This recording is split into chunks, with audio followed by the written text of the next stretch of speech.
ভাবে যারা অভিযুক্ত ছিল তাদের প্রত্যেককে শনাক্ত করতে পারেনি, কাউকে শনাক্ত করে নাম নথিভুক্ত করে এফআইআর করা হয়েছে, তাদেরকে গ্রেফতার করে কঠোর শাস্তি বিধানের দাবি জানাচ্ছি।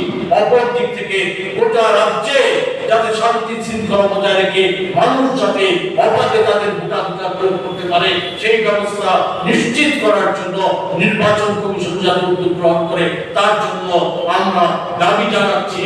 প্রচার মাধ্যমের কাছে আমরা সহযোগিতা চাচ্ছি, প্রচার মাধ্যমের কাছে আমরা সহযোগিতা চাচ্ছি যে এই সমস্ত বিভ্রান্তিকর প্রচারে মানুষ যাতে ভুল না বুঝে তার জন্য প্রচার মাধ্যম সঠিক বিষয়গুলি তুলে ধরবেন। আর সর্বোপরি বিপ্লব দেবের কাছে, বিজেপি দলের কাছে আবারও দাবি জানাচ্ছি যে খোলাসা করে বলো যে আপনার মুখ্যমন্ত্রী থেকে চলে গিয়েছে। নির্বাচনগুলিকে প্রহসনে পরিণত করা হয়েছিল এবারও সেই লক্ষণ আমরা ওনার কথাতে, ওনার চালচলনে, ওনার কার্যকলাপে বিজেপি দলের লোকদের আস্ফালনে, কর্মকর্তাদের একটা অংশের সকলের না একটা অংশের আস্ফালনে আমরা এই জিনিসগুলি আজকে আবার নতুন করে প্রত্যক্ষ করছি। ফলে আমরা আশঙ্কিত নির্বাচন সুষ্ঠুভাবে সম্পন্ন হবে।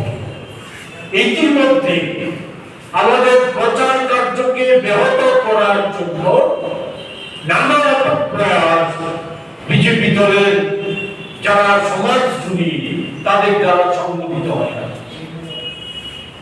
নানা ঘটনা বিভিন্ন জায়গায়, রাজ্যে বিভিন্ন প্রান্তে, পশ্চিমাঞ্চল সূচনা পূর্বাঞ্চল সহ বিভিন্ন জায়গায় সেখানে আমাদের প্রচার সজ্জা বিনষ্ট করে দেওয়া, এগুলিকে ছিঁড়ে পুড়ে আগুন লাগিয়ে দেওয়া, এই সমস্ত ঘটনা সেখানে সংগঠিত করা হচ্ছে। গতকাল একটা ঘটনা, নেকড়াজনক ঘটনা সংগঠিত হয়েছে আগরতলা শহরের সন্নিকটে বামুটিয়া বিধানসভা। সে বামুটিয়া বিধানসভা কেন্দ্রে আমাদের কংগ্রেস ভবন থেকে প্রচার সজ্জা সামগ্রী নিয়ে সেখানে একটা গাড়ি, আমাদের নির্ধারিত গাড়ি, পারমিশন করা গাড়ি, সেখানে বামুটিয়া বিধানসভা কেন্দ্রে প্রচার সামগ্রীগুলো নিয়ে আসার জন্য যাচ্ছে। তাকে সে গাড়িটাকে রাস্তায়, বামুটিয়া যাওয়ার পর রাস্তায় আটকে সেখানে ড্রাইভারকে নামিয়ে বেধড়ক মারধর করা হয়। তার পকেটে থাকা টাকা ৩,১০০ টাকা সেখানে ওই বিজেপি দলের যে সমস্ত সমাজকর্মীরা তারা ছিনতাই করে নিয়ে যায়। শুধু ড্রাইভারকে বেধড়ক মারধর না, সেখানে আমাদের ফ্লেক্স ছিল, ফ্ল্যাগ ছিল, প্রচার সামগ্রী, অন্যান্য প্রচার সামগ্রী ছিল, এগুলিকে সেখানে ছিনিয়ে নিয়ে গিয়ে পাশের জঙ্গলে নিয়ে গিয়ে আগুন লাগিয়ে ধ্বংস করে। সাথে সাথে আমাদের গাড়ির ড্রাইভার সহ আমাদের সেখানকার স্থানীয় কর্মীরা, নেতারা তারা পুলিশের কাছে এফআইআর করে আমাদের তরফ থেকে নির্বাচন কমিশনের কাছে আমাদের পশ্চিমাঞ্চলের প্রার্থী উনি চিঠি দিয়ে প্রতিবাদ জানান।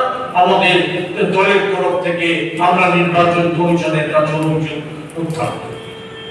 আমরা যে কারণে আজকে এখানে সমবেত হয়েছি যে একবারে চলছে যে নির্বাচনকে প্রহসনে পরিণত করার চেষ্টা, অন্যদিক থেকে চলছে মানুষকে বিভ্রান্ত করা, নির্বাচন কমিশনকে বিভ্রান্ত করা।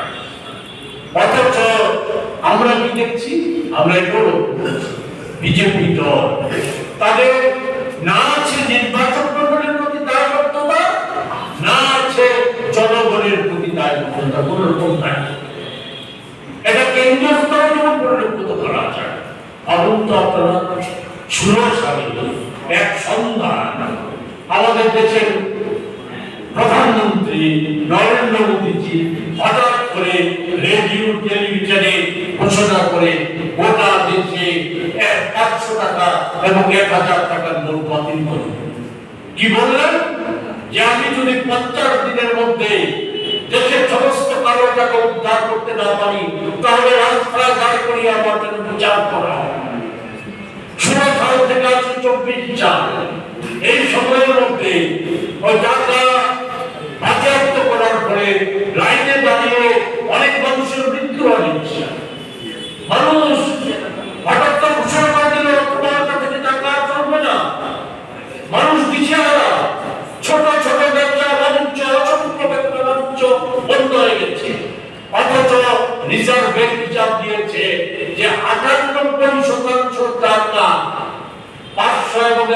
টাকার নোট সেখানে রিজার্ভ ব্যাংকে জমা করেছে। তো কোথায় কারণ টাকা, কেন নোট বাতিল করা হয়েছিল? আজকেও কোনো ব্যাখ্যা আছে না? আজকেও কোনো ব্যাখ্যা নাই। তার মানে হচ্ছে কি, না হচ্ছে নরেন্দ্র মোদীজি দেশের জনগণের প্রতি দায়বদ্ধতা, নির্বাচন মন্ডলের প্রতি দায়বদ্ধতা, কোন জবাবদিহি করার প্রবণতা। তারা ভাবে যথেচ্ছাচার করবো, আমরা যা করবো তাই আইন, আমরা যা করবো তাই আইন। এটা করেই তো নির্বাচন বন্ধ করা হচ্ছিল, যাকে সুপ্রিম কোর্ট অবৈধ বলে ঘোষণা করেছে, যেখানে পরিষ্কার হয়ে গেছে প্রশাসনকে ব্যবহার করে নরেন্দ্র মোদীজি অসাধু ব্যবসায়ীদের একদিকে যেমন শোষণ করে দিয়েছে, অন্যদিকে বিজেপি দলের দলীয় তহবিলে হাজার হাজার টাকা লুট করে নিয়ে গেছে। এই সমস্ত